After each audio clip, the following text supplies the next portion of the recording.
how to allow your emotions instead of indulging in them. Another thing that she teaches is soul journaling. And I do this a little bit different, but what she teaches in this episode is to just journal, and by like maybe put some music on, some spiritual music that you can find on YouTube, and just start writing. And if you don't know what to write, just say, I think my spirit is telling me this. And just start there. Okay. Just let your heart tell you. Another thing that you can do is to first connect with your heart by putting your hand in your heart and start thanking your heart for every pump it pumps to keep you alive, all the blood it pumps through your body, all the love it has allowed you to give, and all the love it has allowed you to receive, all the memories, all the smiles you put on people's faces.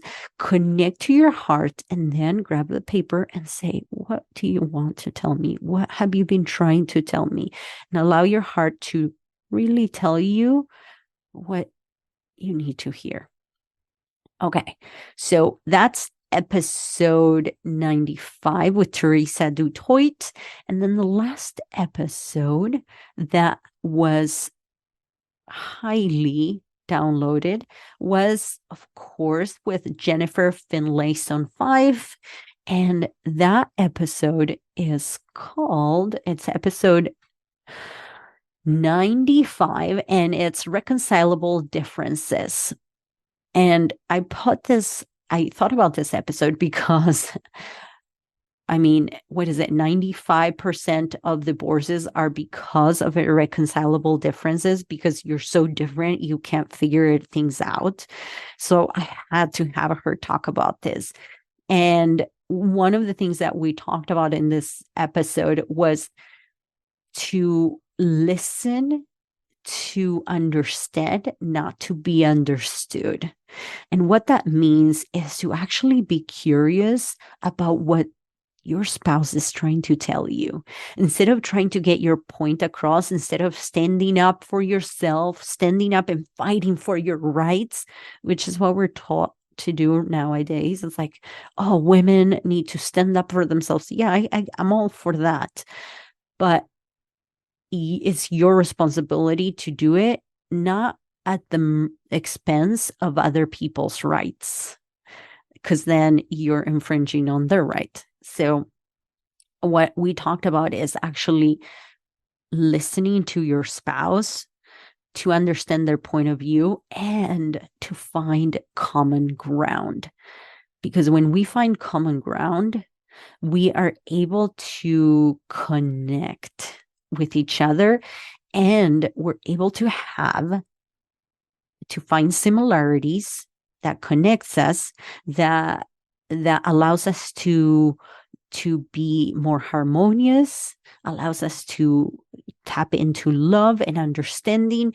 And it teaches our kids how to be in a world where everybody's different, how to communicate with each other, how to still be friends and not just continue this division that's all over the world, right?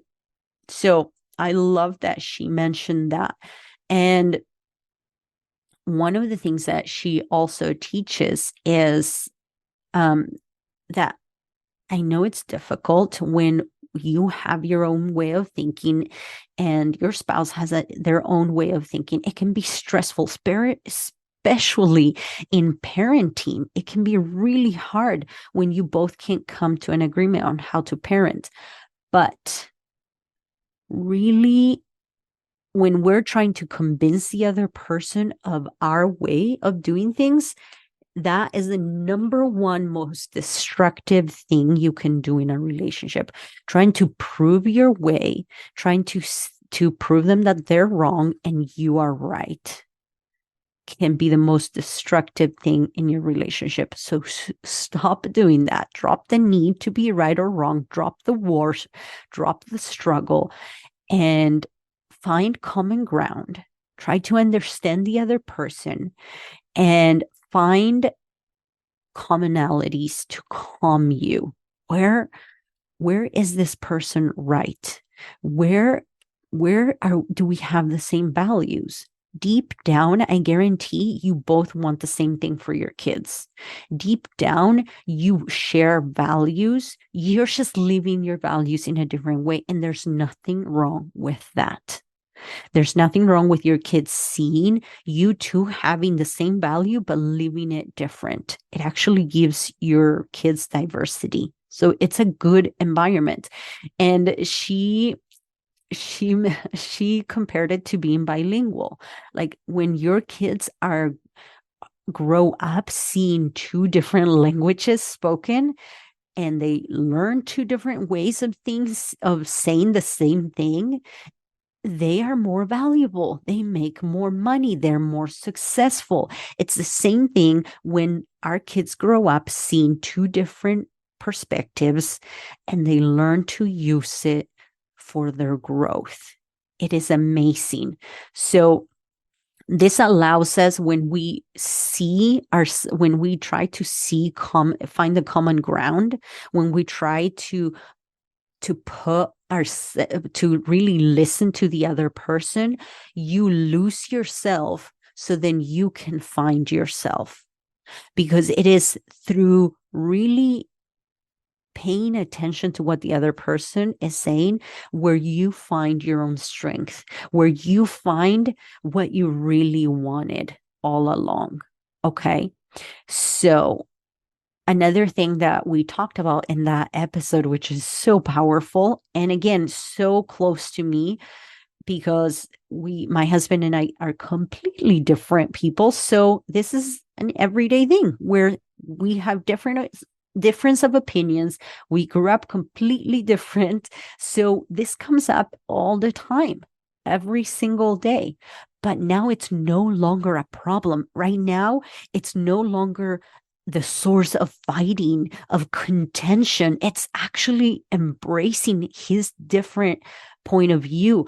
I want him to share what he has to say.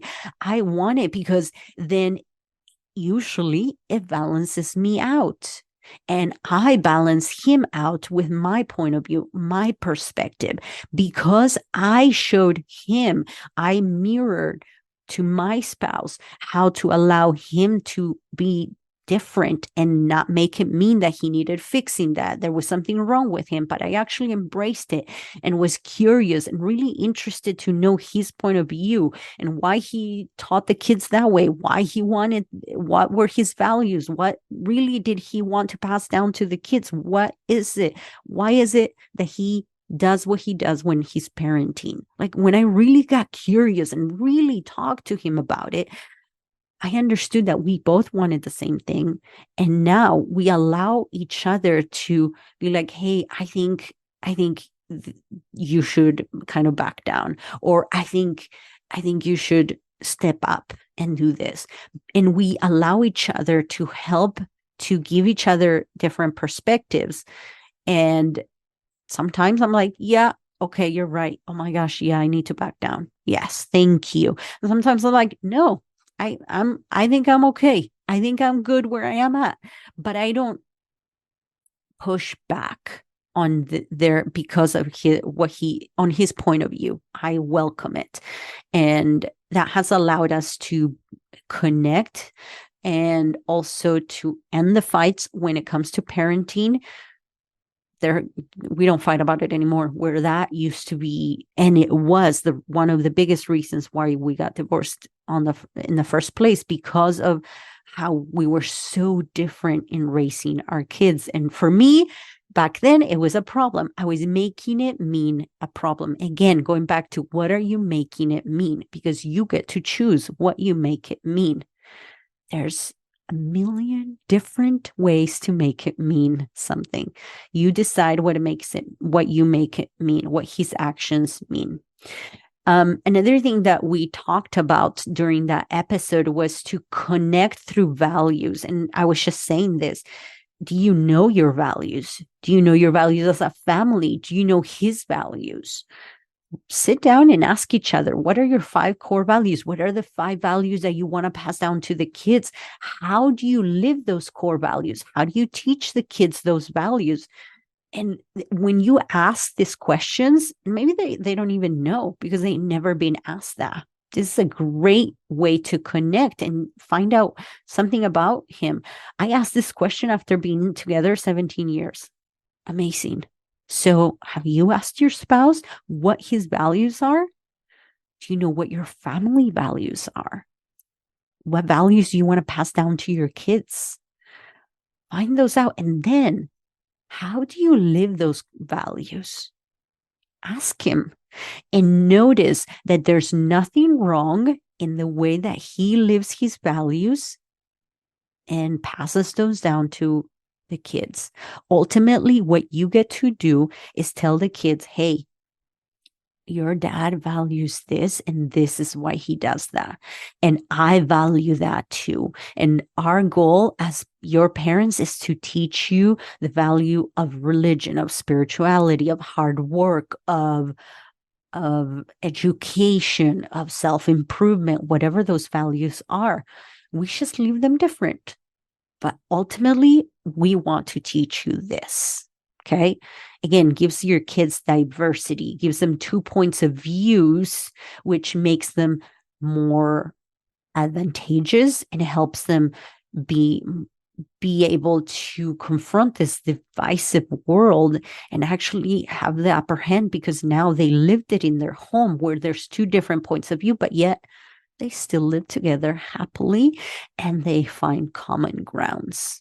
Okay, so I want to encourage you to go back and listen to these 3 podcast episodes because they are amazing. They really are amazing. And that was episode 67, 95, and 96. And I'm going to put the links down below. And if you want to leave a review, if you want to leave, if you can rate this podcast, that would be great. I'm trying to get this podcast to go broader and I need your help. So if you haven't rated this podcast, if you haven't subscribed, if you haven't left a review, please do so right now. Right now. Ready, set, go. But I'm so proud that I'm able to celebrate with you guys 100 episodes with my podcast after relabeling it, I think 3 times already. And I'm like, yeah, what the heck? I think I'm going to stick with this name for a while. The Lisa Fucci Show. And I'm just so proud that I am able to give value and help so many people through their struggles, give hope to the hopeless, give couples that are struggling and facing difficulties, give them the tools to reconnect, to heal, and rebuild a stronger relationship than ever before. I am so happy that I'm able to provide this through this podcast, through this avenue. And if you find any of these tools valuable and you want to apply them into your life, or you're struggling into applying them to your life, or keeping up with those tools, and you want to work with me and you feel aligned to working with me, please click the link in the description of this episode and book a call with me and find out how I can help you get from point A to point B, get from where you are right now, wherever that is in your relationship, to actually being happy in your relationship, strong, having the communication skills, having the boundaries to be safe in your relationship, to speak up, to get what you want in your relationship, and not have to fight for it, not have to struggle through it, and accept each other for who you are, and get to the point where you love each other unconditionally without any expectations, without any shoulds or any buts. Get to the point where you appreciate each other for who you are, just as you are today. Getting to that level in your relationship is priceless. Is the type of relationship we are all looking for, the type of relationship that you see, I wouldn't say in